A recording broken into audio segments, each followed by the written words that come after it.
Hey, what's up my space fam? Welcome to my first video around some art tutorials that I hope you guys will find useful. Today we're going to be covering the other eye, the infamous second eye that never looks as good as the first or doesn't match. I've got to go around some of my techniques that I use to construct a face, and hopefully that'll help you.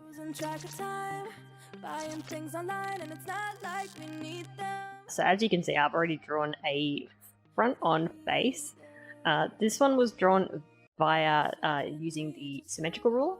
I can cover that in a later video if you guys are interested, but in doing front-on faces it's pretty easy to do something that's like completely symmetrical on both sides, whether you just draw one side and copy it over or use the symmetrical ruler. But how do you translate this to this? So here I've got a circle, which is how I usually start my heads, and as you can see I've drawn a dissection in between it. People do these differently, especially when drawing like human heads. They might draw another line for the brow, or they might draw one for the mouth. I tend to just have the plain old one going horizontal and one going vertical.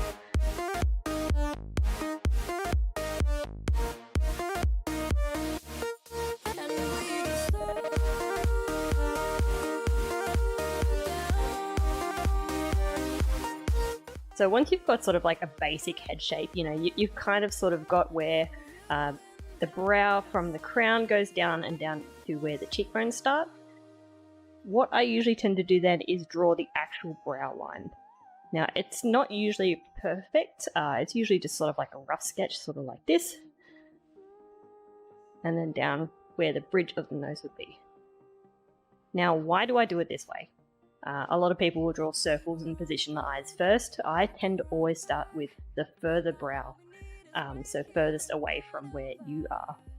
The reason for this is when you think of a skull, the human skull specifically, your eye sockets determines where your eyes are, and the top of your eye sockets is where your brow is. So if you get the position of where you want the brow to be, you're going to know where your eyes need to be.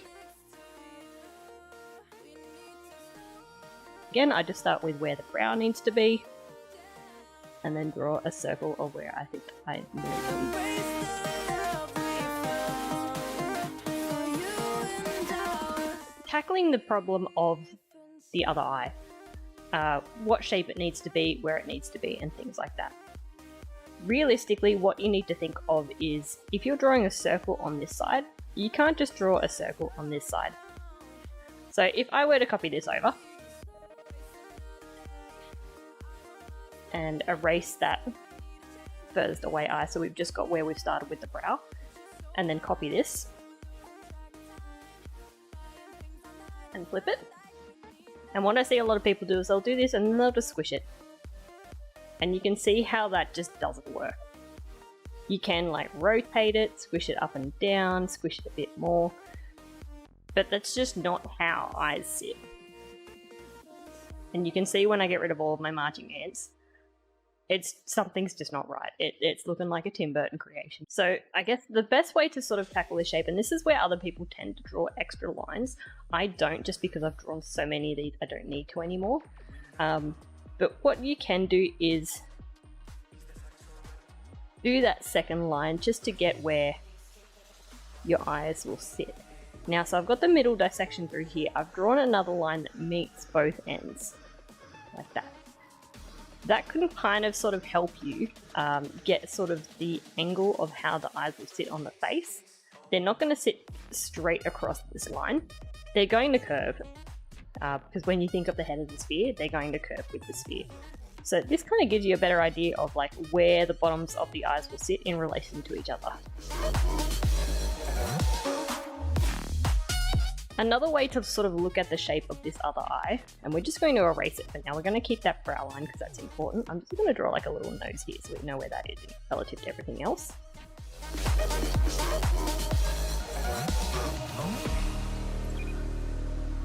So the way to sort of look at tackling this other eye here is that you want them to kind of match up in height. So you can see that that's probably the same distance between here and here. And you want it to sort of be the same distance from the bottom. So here and here. Now, of course, that's going to be a little bit different because, like I said, this is like a sphere. So you have to think of this being behind here, because it would have curved around.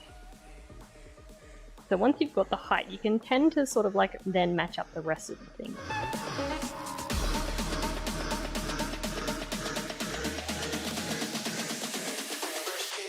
So if I were to make this a little bit pointier, so say we've got a real slanted eye with the ends in like a really defined point.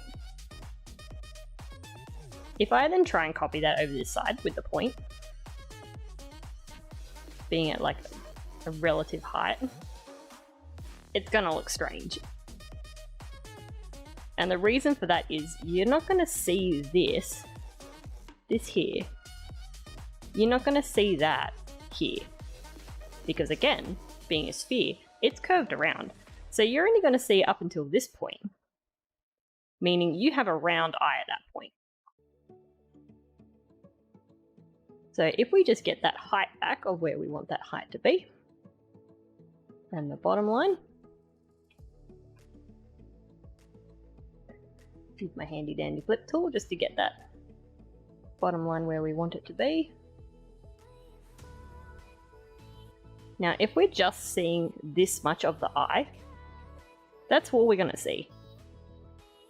So that would curve around, and then you might still see some nice eyelashes, so then you can just sort of drew that on the top.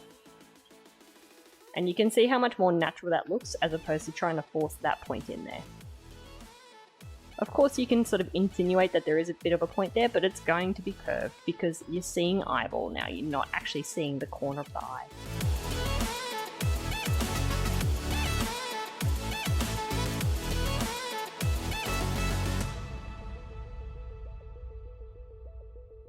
So that's a very rough idea of how I tend to approach these in terms of placing everything. Of course, you can still go back and rework things if something doesn't look right, especially when you start flipping it and you're like, oh, something doesn't look quite right. You can just go back, sketch over it, replace it, open another layer, choose another color, sketch a new one over the top, and then make your decision on which one you want after the fact. So it is very beneficial to have that sort of sketching workflow down just for that sort of. Hopefully today's video has helped you on how to construct that face and get that second eye nailed down. Remember, drawing is a muscle. It only gets stronger when you exercise it. So make sure you keep practicing, keep sketching, and even send them to me. I love to see you guys progress. If there's any other topics that you guys would like me to do tutorials around, make sure to leave a comment down below and I can make some future videos for you guys. In the meantime, reach for the stars.